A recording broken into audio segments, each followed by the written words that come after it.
Y hoy en nuestro octavo Speaker 20 nos acompaña Hugo Ramírez.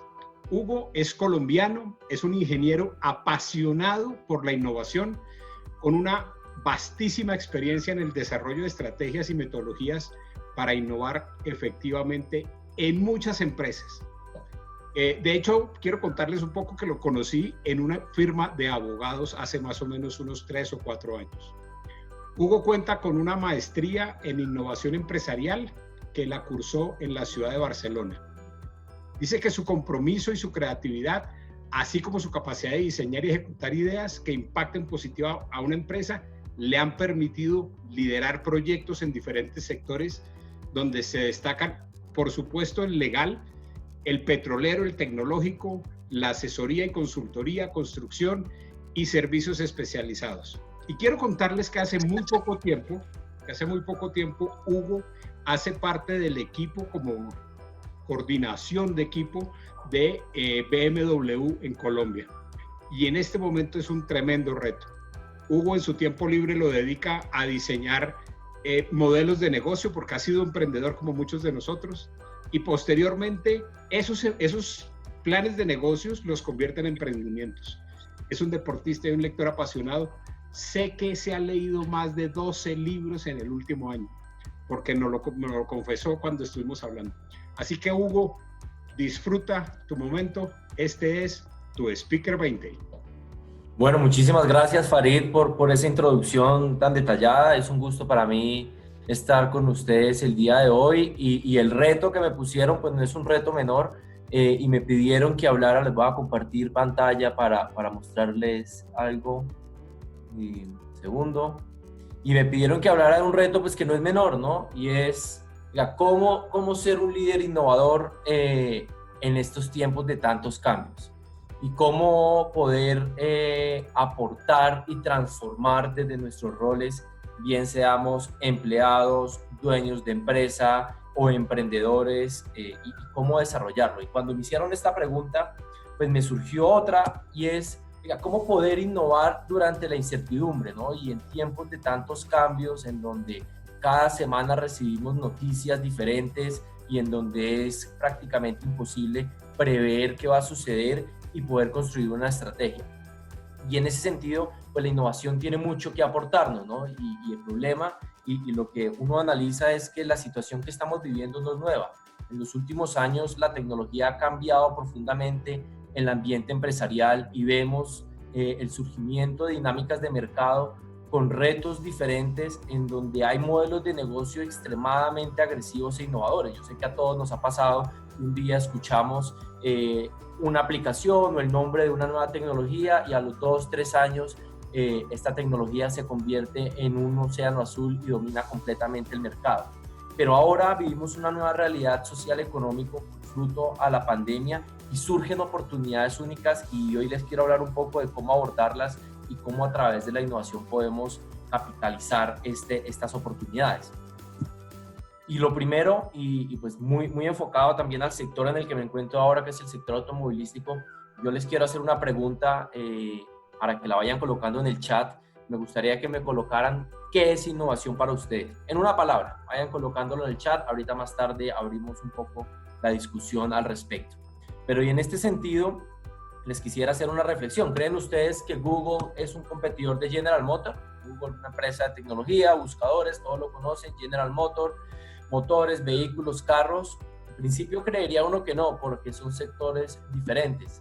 O Apple y Tesla, si bien Tesla tiene un componente de tecnología importante, son competidores, están en el mismo sector y cuando uno se pone a analizar las dinámicas de mercado que hay hoy en día, se encuentra que tanto Google como Apple se encuentran diseñando sistemas de locomoción autónoma. Este es un ejemplo del Drive Test de Tesla, cómo su cámara va detectando y va analizando en tiempo real en la conducción del vehículo. Tanto Google como Apple tienen una tecnología mucho más avanzada en este momento y está próxima al mercado, donde va a cambiar la forma como nos movemos, la forma como abordamos el día a día, en donde conducir ya no va a ser lo mismo, de pronto va a ser un espacio de entretenimiento o un espacio de aprendizaje. ¿Cómo nos estamos preparando y cómo se están preparando estas empresas para el surgimiento de este tipo de competidores sobre todo en las dinámicas que vivimos hoy en día a través de la pandemia, es cómo esto nos va a impactar y va a acelerar toda esta transformación. Y lo que vemos es que la visión estratégica de las empresas está cambiando, ¿no? Históricamente esto se concebía como un castillo en donde yo tenía una ventaja competitiva y en el centro de esta ventaja competitiva, pues alrededor de ella construía un castillo y ojalá con cañones y robusta para defender esa ventaja competitiva y ojalá poder construir ese océano azul. El problema es que no hay ninguna ventaja competitiva sostenible en el tiempo. Cualquiera me puede copiar, me puede igualar en mis innovaciones o en mis desarrollos y me pone vulnerable, ¿no? Y vemos muchos casos en el mercado, en el ejemplo de Kodak, como por su ausencia de visión y de innovación pues, desapareció del mercado. En ese sentido, lo que estamos viviendo hoy en día es lo que se conoce como olas de competitividad, ¿no? Y tenemos que aprender a movernos en estas olas y entender que cada una tiene un proceso específico y un ciclo de vida. Y en este sentido la innovación es sumamente importante, porque el proceso de innovación es la primera etapa en donde comenzamos a explorar y a buscar alternativas que se adapten a estas nuevas realidades. Y una vez que tenemos ese insight, esa idea que puede ser disruptiva, pasamos a un proceso de ramping, ¿no? En donde rápidamente construimos un producto y definimos cuál es el potencial de esta idea. Y una vez que tenemos muy claro el potencial de esta idea, sus riesgos y cómo abordarla, pasamos a un proceso de explotación en donde comenzamos a capitalizar y a sacar el fruto de estas ideas para entender que finalmente hay un proceso de disengagement en donde ya el ciclo de vida de la idea se pierde y no se avanza, ¿no? Y no sé si todos han tenido la oportunidad de surfear, pero cuando uno está en el mar y ve una ola, tiene tres alternativas. La primera es subirse a esa ola, y en ese sentido, si se sube muy bien a la ola, pues perfecto, va a ir a gran velocidad y va a lograr los objetivos. Si se sube mal a la ola, que es el segundo tema, pues se puede caer y se puede ahogar, pero hay un tercer punto y es que usted simplemente se puede hundir y dejar pasar la ola. Y el problema es que muchas veces vemos pasar la ola y no tomamos acción, no sabemos cómo abordar esa ola. Y cuando vemos pasar esa ola, pues sí, estamos seguros porque de pronto no nos hundió, pero también vemos pasar a nuestros competidores que sí se montaron en esa ola y nos están dejando atrás en el mercado. Y es importante tener en cuenta que una buena estrategia reconoce los desafíos a los que se enfrenta y ofrece un enfoque para superarlos. Y el día de hoy pues vamos a hablar un poco de cómo superarlos y sobre todo en estos tiempos tan cambiantes, cómo poder abordar estas nuevas dinámicas.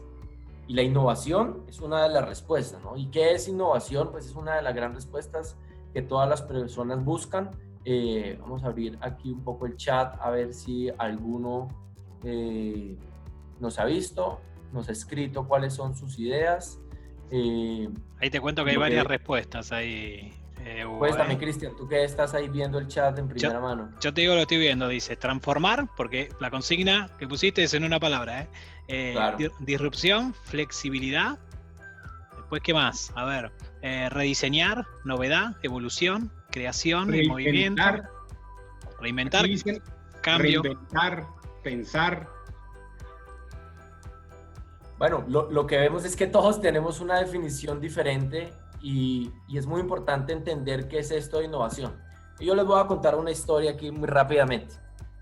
Muchas personas me dicen, venga, ¿y usted por qué se metió en este tema de innovación? ¿Qué fue lo que le gustó? ¿Qué fue lo que le llamó la atención? Y la verdad es que hace un tiempo me puse a analizar estas empresas, ¿no? Y me di cuenta que en promedio, si sacamos a Apple, la más vieja, todas tienen entre 12 y 15 años, ¿no? Yo voy a cumplir 31 años y me pregunto, ¿qué hicieron los fundadores de estas empresas para solo en 15 años tener una empresa que definitivamente domina el mercado y es top líder en el momento? Y quise entender, quise leer, quise buscar qué era lo que habían consumido, buscado, entendido para desarrollar este tipo de ideas. Y lo que encontré es que estas empresas habían desarrollado una idea que para mí no era innovadora en ese momento. ¿Por qué? Porque ya existía algo igual en el mercado, ¿no? Cuando uno mira a Hewlett Packard y su primer versus Apple y el primer computador de Apple, pues lo que sucede es que Apple tenía un computador prácticamente igual al de Hewlett Packard, ¿no? Inclusive el mouse que utilizaban era el mismo porque lo habían sacado del mismo laboratorio en Silicon Valley. Y Google ya tenía un algoritmo igual al de Yahoo. Entonces, ¿qué fue lo diferente? Porque ya existían buscadores, ¿no? Y ya existían redes sociales antes de Facebook, y obviamente taxis y hoteles antes de Uber y Airbnb.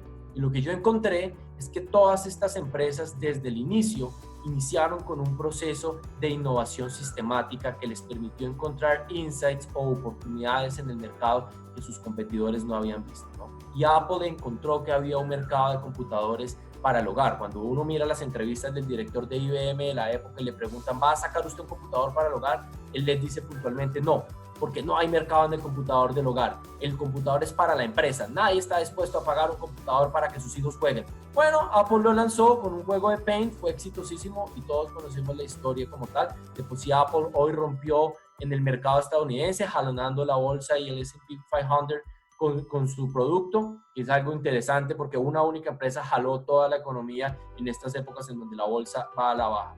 Google, su gran innovación, desarrollar un mercado de advertising alrededor de las búsquedas de las personas, algo que nunca nadie había visto.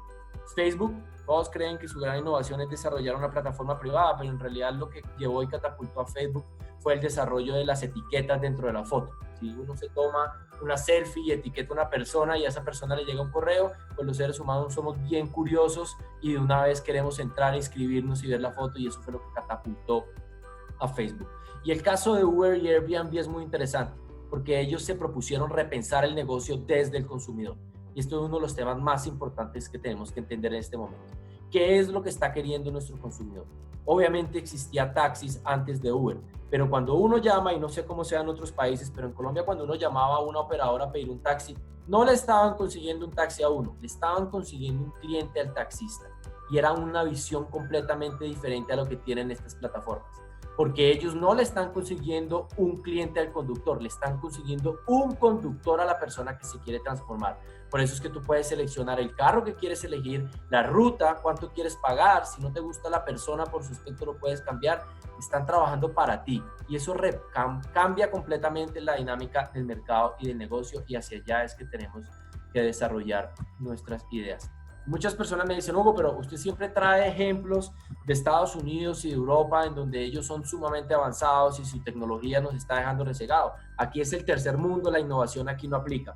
Pues en un estudio que hizo el Banco Interamericano de Desarrollo hace unos años, encontró que la productividad de las empresas innovadoras en América Latina era un 50% más alta de las que no innovan. Y esto no es un dato menor cuando vivimos, por ejemplo, en un país como Colombia, en donde se necesitan 6.1 personas para hacer la misma productividad que un estadounidense. Es la innovación una de las herramientas que tenemos para poder desarrollarla, y es importante como líderes empoderarnos y escuchar a nuestros equipos. Y respondiendo un poco la pregunta de qué es innovación, lo que he encontrado y viendo el chat, hay una gran confusión, ¿no?, entre lo que es innovación y creatividad. Y es que creatividad es pensar en ideas nuevas y apropiadas. Es ese inventarse cosas nuevas. Y eso es supremamente difícil. Pero innovación es aplicar con éxito esas ideas dentro de una organización o un contexto y llevarlas a cabo. En otras palabras, la creatividad es el concepto y la innovación es el proceso. Cuando hago consultoría en empresas, muchas veces los directores me dicen, wow, es que mi empresa es muy innovadora. Nosotros generamos al promedio unas 100 ideas al año. Cuando les pregunto cuántas de esas ideas han ejecutado, dicen, no, menos del 1%. Ahí es cuando yo le digo, su empresa es muy creativa, pero muy poco innovadora.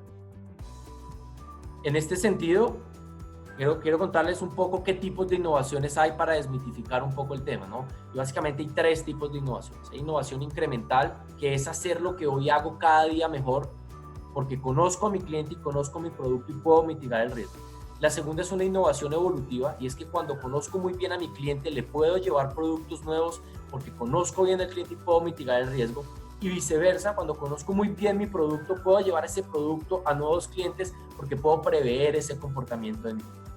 Y la última es la innovación disruptiva, que es la que la mayoría de personas conocen. Es cuando me invento algo completamente nuevo para un nuevo grupo de audiencias.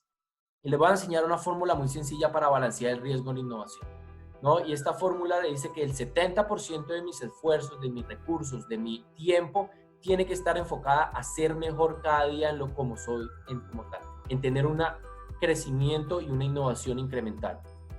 El 20% debe ser evolutivo, es decir, el producto que ya conozco, llevarlo a una nueva audiencia o a una audiencia que conozco muy bien, llevarlo a un nuevo producto.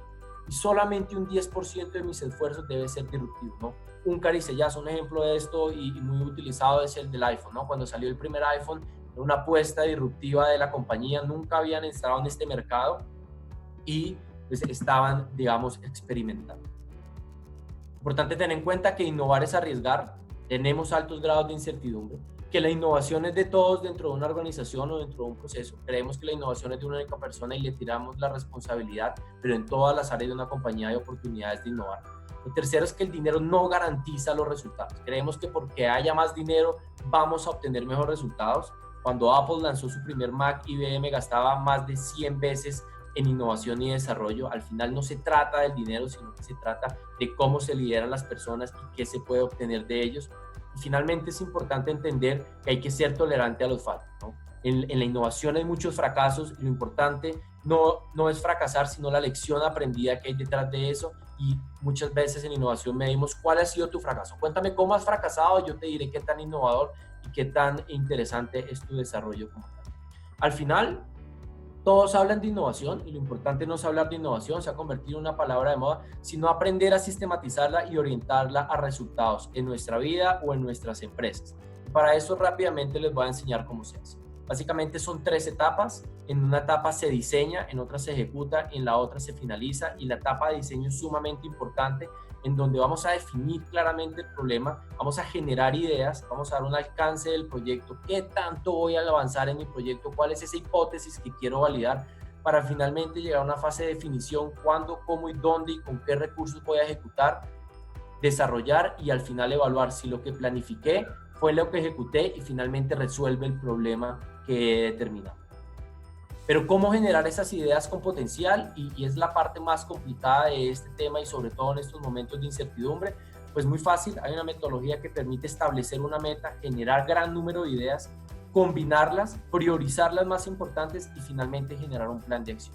Y para esto se necesitan conceptos robustos. ¿Y qué es un concepto robusto? Bueno, básicamente cuando una persona tiene una idea, esto es solo un fragmento de idea. Cuando yo la socializo con una persona que no es de mi área, de mi conocimiento, de mi expertise, estoy mejorando esta idea, pero solo cuando socializo esa idea con un grupo multidisciplinario que me dé un feedback completo, voy a tener un concepto robusto. Y a partir de esos conceptos robustos es que se generan grandes innovaciones. Ya para terminar, y como consejo, la observación es la clave del éxito. No sabemos en qué punto vamos a encontrar una respuesta. Les voy a contar otra historia. Henry Ford estaba un día en 1912 en un matadero en Chicago y se quedó viendo cómo hacían todo el proceso del matadero, ¿no? Y le pareció interesante cómo entraban los animales vivos, los desinfectaban, los sacrificaban, los organizaban y se los entregaban al cliente. Y dijo, oye, ¿será que el proceso de carros se puede hacer de esa misma forma? ¿Será que vamos a poder desarrollarlo así organizado? Y un socio le dijo, no, eso no funciona así. El proceso de carros es un proceso artesanal, nos demoramos 6 meses haciendo un carro. ¿Cómo se te ocurre que lo vas a hacer de la misma forma?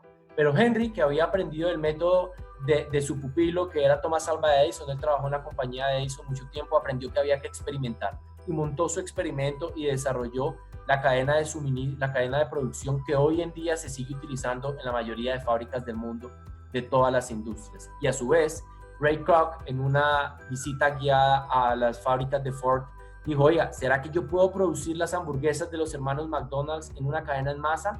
Y los hermanos McDonald's, cuando habló con ellos, le dijeron, no, nosotros no estamos de acuerdo. Nuestro proceso se hace de esta forma para garantizar calidad. Usted va a dañar el sabor con su idea, nosotros no vamos a participar. Ray les ofreció comprar parte de su franquicia para desarrollar el modelo y al final nadie conoce a los hermanos McDonald's y Ray Kroc es el gurú detrás de Golden Rings y del McDonald's que conocemos hoy en día. Entonces mi invitación es a que pensemos en cómo podemos extrapolar ideas para afrontar la crisis. Recuerden que siempre hay una manera de hacer las cosas mejor y nuestro objetivo es encontrarlas. Bueno, creo que estamos cortos de tiempo. Voy a abrir el espacio para preguntas. Muchísimas gracias por escucharme y quedo atento a las preguntas que tengan. Pues Hugo, muchas gracias por tu exposición. Realmente ha sido, y lo dicen en el chat, excelente. Así que muy bueno, nos dice Susana. Así que invitamos a la audiencia, Cristian, quien tenga alguna pregunta para hacérsela en este momento a Hugo, quien se la responderá en vivo. Estamos muy bien de tiempo. Muchas gracias. Hugo, muchas gracias por participar en Speaker 20. Síganos en nuestras redes sociales, en LinkedIn, Comunidad Speaker 20. Vienen más sorpresas para todos.